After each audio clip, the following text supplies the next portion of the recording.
another new country, Malta. We're in Valletta. I'm going to start things off with some explosions, or so we hope. We're running a bit late, so let's try and get in position.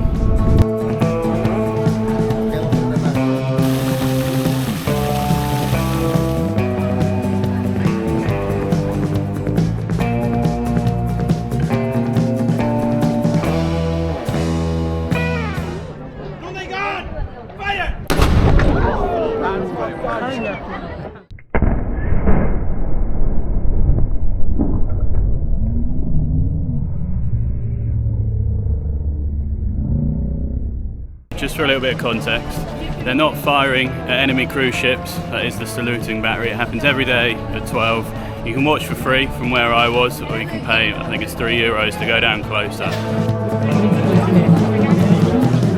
I'm not on my own today. Febby is with me, but I lost her because I don't have a SIM card. Did you enjoy the cannon? Yep, yeah. That was alright. Didn't see it that well, but we'll see how it looks on the camera. What are we going to do next, Febby? You hungry? Yeah, definitely. Hungry for some garlic rabbit? I hear that's one of the popular dishes here in Malta.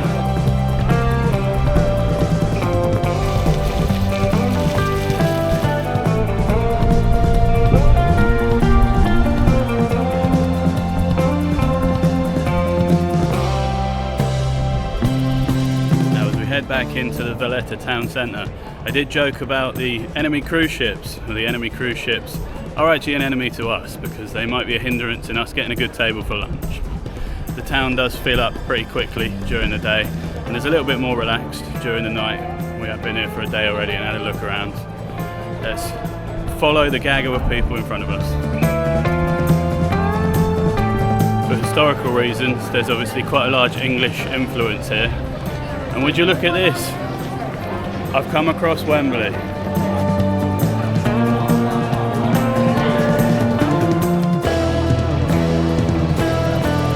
it wasn't for the weather, you could be forgiven for thinking you're walking down a high street in England sometimes. There's Starbucks, McDonald's, there's even an HSBC bank, which, on the topic, if you are English, remember to use that one because it won't charge you like some of the others.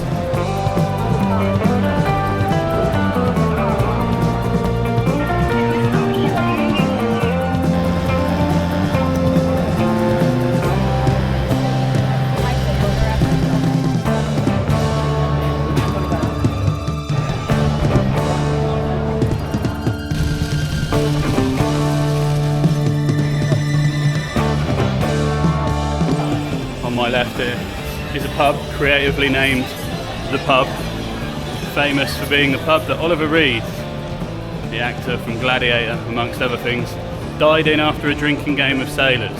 It's also where we watched England versus Finland last night. Right in the very centre of Valletta we have the Valletta food market where we're going to go in and try and find some lunch.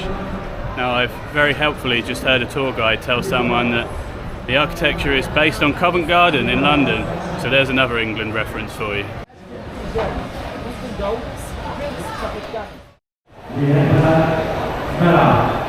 I'm not 100% sure, but I think they might be playing bingo up there. Okay, well, over at the back we do have some Maltese food, and the rabbit that I mentioned. We also have a multitude of other cuisines to choose from.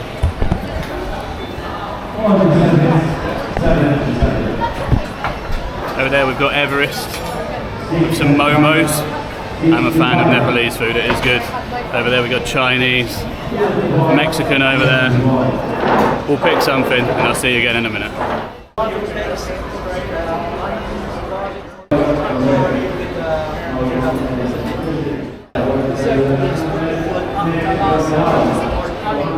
Over on the other side we also have the Pinoy street food we ate here last night. It was very good.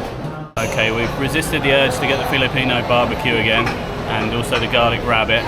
We've ordered some grilled Maltese sausages. Now, I'm not a food blogger, but I'll do my best to explain it to you when it arrives. Let's wait and find out.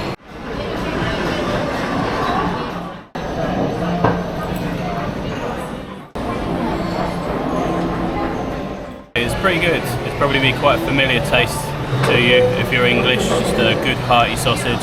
I think there's probably garlic, coriander, black pepper in there. I'm going to dive in now and we'll see you again later.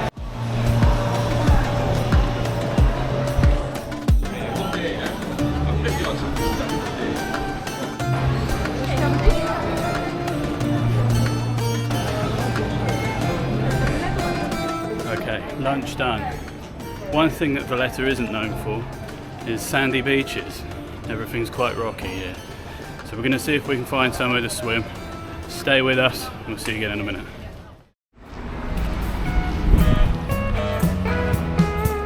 Okay, you rejoin us on the outer edges of Valletta, surrounded by these old fortress walls. The sea is next to us. And it looks a little choppy, we can't get down there to swim at that part, so we're going to go for a walk and see if there's somewhere we can jump in safely, hopefully.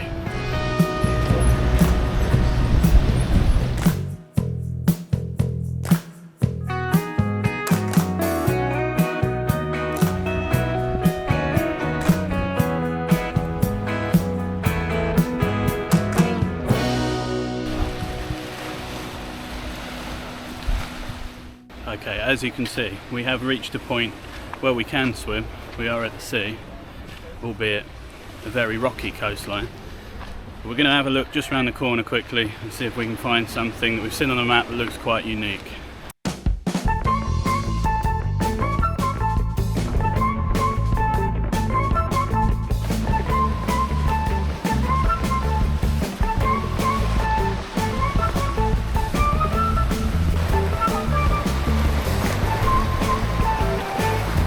Who needs a jacuzzi at the hotel?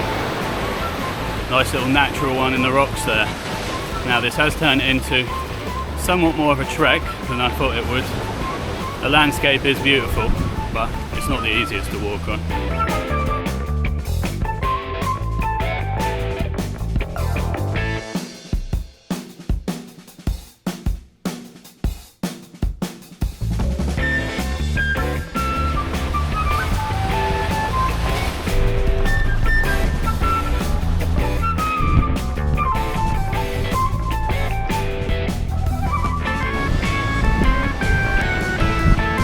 Been on this trip now for about 2 weeks, and the whole time we've been saying we should go and swim in the sea.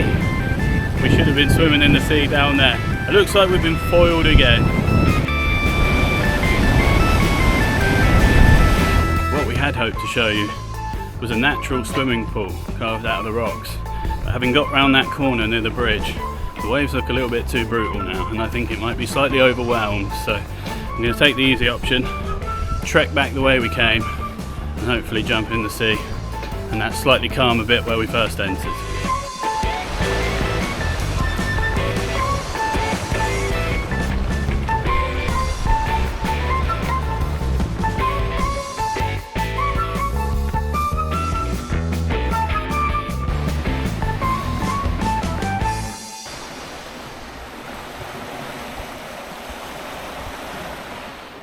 Finally, we get to have a swim.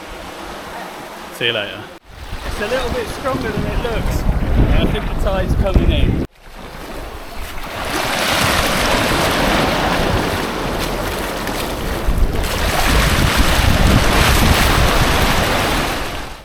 Okay, well, for fear of dropping the camera in the ocean, never seeing it again and not being able to edit any of the videos I've shot in Italy, San Marino or Malta, the camera's going away while we finish our swim.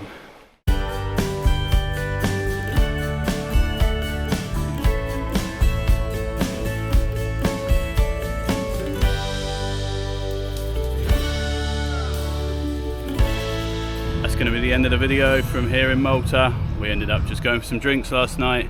If you enjoyed it, don't forget to give me a thumbs up, subscribe for more travel adventures, and we'll see you back in Italy.